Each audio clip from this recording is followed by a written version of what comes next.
माधवदास जी जब जगन्नाथपुरी गए तो 3 दिन तक महाप्रभु जगन्नाथ जी को उन्होंने दर्शन नहीं किया। जगन्नाथपुरी पहुंचे, पहुंचते ही जगन्नाथ जी का श्री मंदिर देख करके रोने लगे और रोते रोते समुद्र के किनारे बैठ गए और जाकर के अपने आप को कोसते हुए रुदन करने लगे। किसी ने पूछा माधवदास जी ने दर्शन क्यों नहीं किया? बोले माधवदास जी अपने मन में विचार करने में 21 वर्ष का हो गया, अपने 21 वर्ष मैंने विषय भोग में व्यतीत कर दिए, जगन्नाथ जी की शरण में पहले क्यों नहीं आया? इस उदासी से बैठे जगन्नाथ वहां समुद्र के तट पर जाके और अपने आप को दंड दे रहे हैं। ना कुछ पा रहे हैं, ना कुछ पी रहे हैं, ना कुछ पा रहे हैं, बस एक निष्ठ होकर रुदन करते जा रहे हैं और बार बार स्वयं को कोस रहे हैं, मैंने 21 वर्ष निकाल दिए। अरे तो भाई किसी ने कहा माधवदास जी को प्रसन्न हो जाना चाहिए, अब तो आ गए शरण में। बोले अब जीवन का कोई पता है क्या? मेरे जीवन के केवल इतने ही दिन हो, 21 वर्ष 6 दिन की मेरी आयु हो, तो इसका मतलब अब शेष 3 ही दिन रह पाऊंगा मैं ठाकुर जी की शरण में। 21 वर्ष तो मैंने विषय भोग में निकाल दिए। इस बात से परेशान होकर रोने लगे। अच्छा, माधवदास जी ने कोई 3 दिन का नियम नहीं लिया था। माधवदास जी तो मृत्यु पर्यंत अनशन पर बैठ गए समुद्र के तट पर जाके कि मैंने अपना जीवन व्यर्थ कर दिया, ठाकुर जी की शरण में पहले नहीं आया।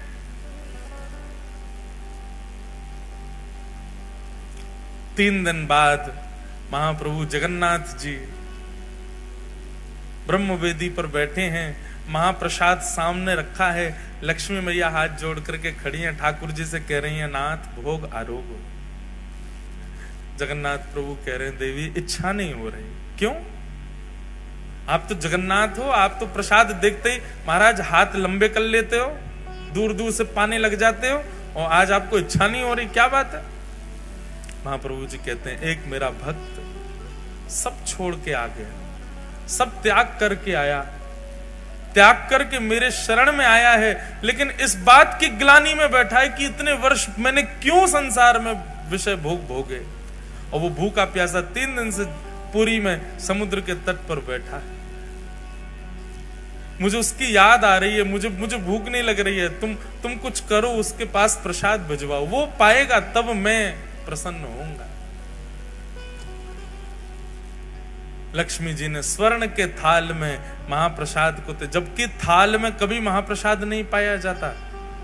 थाल में प्रसाद केवल ठाकुर जी पा सकते हैं जगन्नाथपुरी में, बाकी सबको तो पत्रों में पाना पड़ता है, मट्टी के बर्तन में पाना पड़ता है, थाल में कोई प्रसाद नहीं पाता।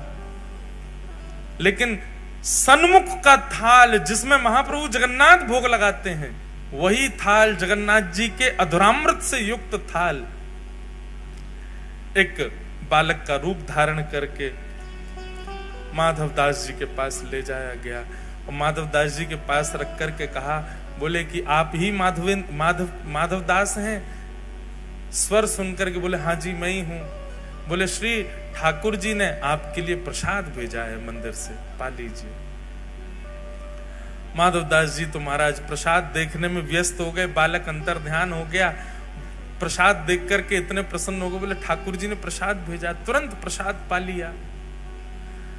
प्रातः काल होते ही मंदिर में थाल नहीं मिला, सब जगह हाहाकार मच गई, पुजारियों पर प्रश्न चिन्ह उठाने लगे। गजपति महाराज ने पुजारियों को खड़ा किया, थाल कहां गया ठाकुर जी का? सब बोले हमने तो भीतर ही पधराया, पता नहीं कहां गया। ठाकुर जी ने गजपति राजा को स्वप्न आदेश दिया, बोले चिंता नहीं करो, समुद्र के तट पर माधवदास नाम के भक्त हैं, उनके पास ही वो थाल में नहीं भिजवाया था, क्योंकि वो 3 दिन से अनशन पर बैठे थे।